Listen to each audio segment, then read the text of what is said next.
నమస్తే, PW న్యూస్కి స్వాగతం. నేను పరశురామ్. ఐక్యంగా ఉండి సాధించుకోవాలి. వారి పరిస్థితి చూస్తే దారుణంగా ఉంది.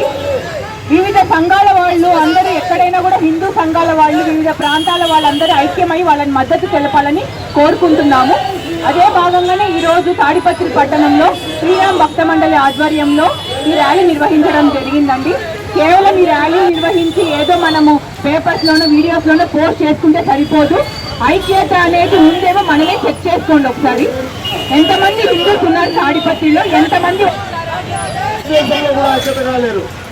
ఎక్కడో మన పొరుగు దేశంలో బంగ్లాదేశ్ లో మన హిందువులకు హాని జరుగుతుందంటే మనం ఒక్కరు భారతదేశంలో హిందువు పట్టించుకోవడం లేదు.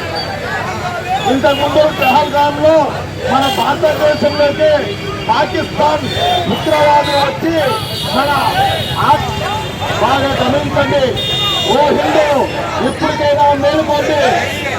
సర్వమతము ఒకటే అంటున్నాం, కారణం లేదు. ప్రతి ఒక్కరిమే మనము గమనించాల్సింది. హిందువుగా మన ధర్మాన్ని మనము కాపాడుకోకపోతే రేపు రాబోయే కాలంలో కూడా మన హిందువులపై మన దేశంలో కూడా చాలా ఇబ్బందులు జరుగుతాయని అవకాశం ఇచ్చిన ఈ భక్తమండలి శ్రీరామ భక్తమండలికి ధన్యవాదాలు తెలుపుతున్నాం. దౌర్భాగ్య పరిస్థితి ఈరోజు మనం చూస్తున్నాము. మనము క్షేమంగా ఉండాలంటే బంగ్లాదేశ్ గారు భారతదేశంలో కూడా మనం క్షేమంగా లేము. మన ఆడపిల్లల్ని కాపాడుకునే పరిస్థితిలో ఉన్నాము. ఎప్పుడు మన ఆడపిల్లల్ని మన హిందువులు కాపాడుకుంటాము. మన హిందువులమంతా ఒకటిగా ఉన్నప్పుడు మాత్రమే కాపాడుకోగలము. దయచేసి మనమంతా ఏకం కావాల్సినటువంటి పరిస్థితి ఒకటిగా కావాలి. ఆడబిడ్డలను అక్క చెల్లెలను మాతృమూర్తులను కాపాడుకోవాల్సిన బాధ్యత మన కింద ఉంది. కాబట్టి ఈరోజు ఈ కార్యక్రమంలో వచ్చినటువంటి ప్రతి ఒక్కరికి ధన్యవాదాలు తెలియజేస్తుంది. తాళపత్రిలో ఉన్నటువంటి హిందువులంతా ఒక్కసారిగా ఏకం కావాల్సిన అవసరం కూడా ఉంది. అలా అయినప్పుడే మన దిట్టు ఎవరు రారు, మన ఆడపిల్లల దిట్టు, మన హిందువుల స్త్రీల దిట్టు ఎవరు చూడరు. కాబట్టి ఒకసారి ఏకం కావాల్సిందిగా మీ అందరినీ శివసేవకి వేడుకుంటా ఉన్నాను. జై శ్రీరామ్, జై శ్రీరామ్, జై శ్రీరామ్, జై శ్రీరామ్. గట్టిగా రావాల పిల్లలు. జై శ్రీరామ్, జై శ్రీరామ్. బంగ్లాదేశ్, బంగ్లాదేశ్, బంగ్లాదేశ్ రక్షించాలి, రక్షించాలి. బంగ్లాదేశ్ రక్షించాలి, రక్షించాలి, రక్షించాలి, రక్షించాలి, రక్షించాలి. భారత్ మాతా కీ ఏమన్నారా? మనమందరం ఒక ముఖ్య విషయం మర్చిపోతున్నాం. మన దేశానికి పాలస్తీన 4 అనుకుని, కానీ పాలస్తీనాలో అక్కడ ఉన్న ప్రజలు ఇబ్బంది పడుతున్నారని భారతదేశంలో వేల మంది రోడ్ల మీదకి వచ్చారు.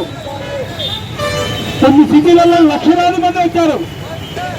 కానీ మన హిందువులు మన ప్రక్క దేశము ఒకప్పుడు ఆ కన్న భారత్లో భాగమైనటువంటి బంగ్లాదేశ్ లో ఇవాళ హిందువులను కుక్కలు చంపినట్టు చంపుతున్నారు.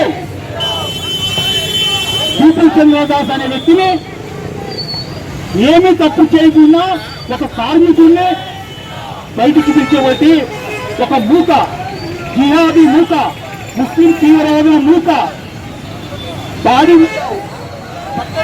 ఉంచి ఆ తర్వాత శవాన్ని వాడగట్టారు. అసలు మానవత్వం ఉందా? మానవత్వం బ్రతుకుందా? అటువంటి సంఘటన జరుగుతున్నా భారతదేశంలో ఉన్న హిందువులు ఇంకా భక్తులు వదలలేదు. మత్తును వదలకపోతే రేపొద్దున బంగ్లాదేశ్ లో జరిగిందలే నాకేమి అనుకుంటున్నారు. కానీ మన రాయచోటులోనే తీవ్రవాదులు బయటపడ్డారు. 30 సంవత్సరాలు తీవ్రవాదులు స్థాపన చేశారు. మన ధర్మవరంలో మనకు 60 కిలోమీటర్లు కూడా లేదు. ఆ ధర్మవరంలో కూడా తీవ్రవాదులు ఉన్నారు. మన తాడిపత్రిలో కూడా ఆ యొక్క తీవ్రవాదికి లింక్ ఉంది అని ఒక రూమర్ వచ్చింది. అది కన్ఫర్మ్ కాలేదు. చూడండి, మన ఇంటి పక్కనే మన వీధిలోనే లవ్ జిహాద్ పేరుతో మన హిందూ బాలికలను ఎత్తుకొని పెళ్లి చేసుకుంటున్నారు. వాళ్ళందరినీ ముస్లింలుగా మార్చుకుంటున్నారు. ఈ విధంగా హిందూ దేవాలయాల మీద, హిందూ ధర్మం మీద అనేక దాడులు జరుగుతున్నాయి. హిందువుల ఐక్యత కోసము 100 సంవత్సరాలుగా రాష్ట్రీయ స్వయం సేవక్ సంఘ్ కష్టపడుతుంది. రాష్ట్రీయ స్వయం సేవక్ సంఘం కేవలం హిందూ ఐక్యత కోసమే పాటుపడుతుంది. అటువంటి సంస్థ చెప్పిన సూచన ప్రకారమే ఇప్పుడు మనమందరం పనిచేస్తున్నాం. ప్రజలలో గమనించుకోండి, రాష్ట్రీయ స్వయం సేవక్ సంఘ్ యొక్క విషయాన్ని గమనించుకోండి. లేకపోతే మనకు అస్తిత్వం ఉండదు. రాబోయే కాలంలో హిందువులు అనేది వాళ్ళే ఉండదు. ఒక 10 సంవత్సరాల్లో భారతదేశ జనాభా సమతుల్యం తగ్గుతుంది. దాని ద్వారా హిందువులు అల్పసంఖ్యాకులు అయితే ఆ పరిస్థితిని ఊహించుకోండి. దయచేసి గమనించుకోండి. ఇప్పుడు బంగ్లాదేశ్ లో జరిగింది, రేపు తాడిపత్రిలో కూడా జరగచ్చు. కాబట్టి ఈ సంఘటనను ఆసరాగా చేసుకుని మన హిందువుల అందరం ఐక్యతగా ఉండాలి. ఇప్పుడు నేను ఒక పోస్ట్ పెట్టిండే ఒక ఆయన కామెంట్ పెట్టాడు తాడిపత్రి. ఇట్లా ర్యాలీ చేయడం వల్ల మీకు ఏమన్నా ఉపయోగమా? ఎప్పుడు ర్యాలీ చేయకుండా మీ ఇంట్లో మీ కుటుంబాన్ని పోషించుకుంటాడు. రేపు పొద్దున వచ్చి నువ్వు 100 కోట్లు సంపాదించుకున్న తర్వాత ఒకడు వచ్చి వాడు 10 మంది పిల్లలు మీరు దాడి చేస్తారు, మీ ఆస్తిని కబ్జా చేస్తారు. మీరు అనుకుంటున్నారు మీ డబ్బు రక్షించారు. ఇప్పుడు కొన్ని కోట్ల రూపాయలు హిందువుల మీద ఉంది బంగ్లాదేశ్ లో. వస్త్ర పరిశ్రమలో పెద్ద పెద్ద వ్యాపారవేత్తలు అక్కడ హిందువులే ఇచ్చుకోండి. కాబట్టి హిందూ సోదరులారా ఇప్పటికైనా మేల్కోండి.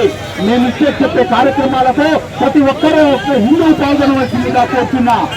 జై శ్రీరామ్, జై శ్రీరామ్, భారత్ మాతా కీ